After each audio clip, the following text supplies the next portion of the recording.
Okay, ladies and gentlemen, this is another good episode of Real Estate 101. On today's episode, we are going to be talking about where smart buyers are looking to go next and how to spot areas before the prices explode. Welcome back to Real Estate 101, the podcast where we break down properties so that you can invest with clarity and no confusion. So far, we've tackled the issue of choosing the right location, buying land the right way, minus being scams, what to look for, what to spot, and what comes after you get your paperwork, that is after you've gotten your title deed and everything. So what are the next steps after the papers? So what's the progress? So today we are stepping right back and looking at the bigger picture, because smart real estate isn't about one place. It's about knowing how to spot the places you need to buy land, even if it's not Kajiado, anywhere else. Most people buy land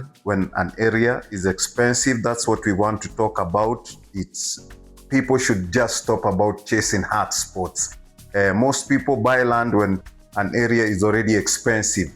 Smart buyers do the opposite. So that is what I want us to talk today, because what do smart buyers look for? They look for growth signals and not headlines, because people, they don't know how to spot these cases. That is why you go buy somewhere in the forest or in the bundus or government land without looking where you're going, because you had it's a deal. The land is cheap at ni pesa kidogo. Forget that. So today we are going to carry out step by step on how you should do, because the signals to look for include new or improving roads, expansion of utilities, and also population spillover from the cities. That is one thing to if you are in whatever county, if you are a bit Nakuru, Mombasa, Naivasha, wherever, there is always a spillover from the towns. So because you get some towns have suburbs. That's when the town already is so congested that people move out from the place. The other thing to look for is government projects or private development plans, because somebody can come and decide they are going to build an hotel. You see, those are like hotspot areas. If somebody builds an hotel there, definitely that is a spot mark for growth.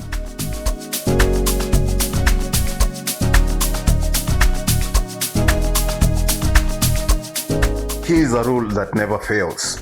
Infrastructure arrives before price appreciation. When you see roads being expanded, you see graders around, you see nowadays they do with the CRBC guys. You see the CRBC guys around, there is something that is about to go down.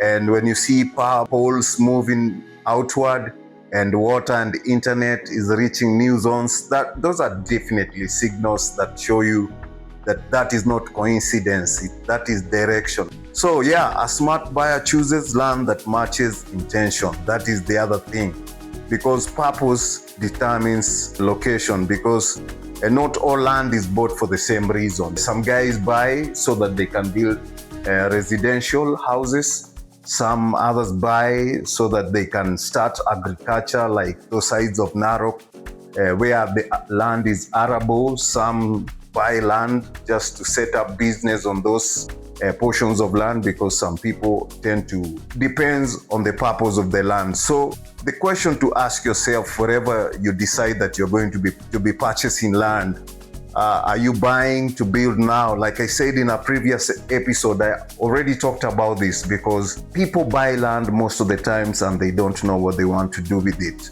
So that is why I'm saying, are you buying land to build now, to hold or sell later for rental income, or retirement or legacy? Those are some of the best reasons for actually buying land. So you have to know why you're buying, because maybe you need that money for something else. But people say, I'd rather sleep hungry and buy a portion of land.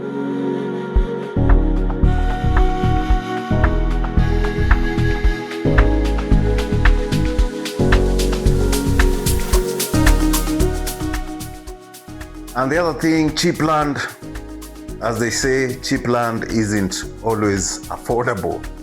You might say that is a misnomer. How can you say cheap land is not always affordable?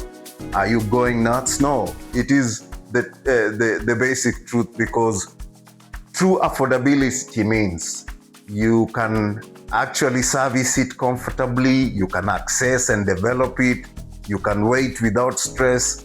High growth zones just outside cities offer this balance, close enough to benefit from expansion and far enough to be like comfortable and to remain accessible. And always remember, you have to know the zoning use of the area so that somebody doesn't come next to you and build a 7-story building and overlooking your property, so that the privacy you thought you are going to be having is not there. High growth zones just outside the city often offer this balance. What looks quiet today may be active tomorrow. That is what I'm saying.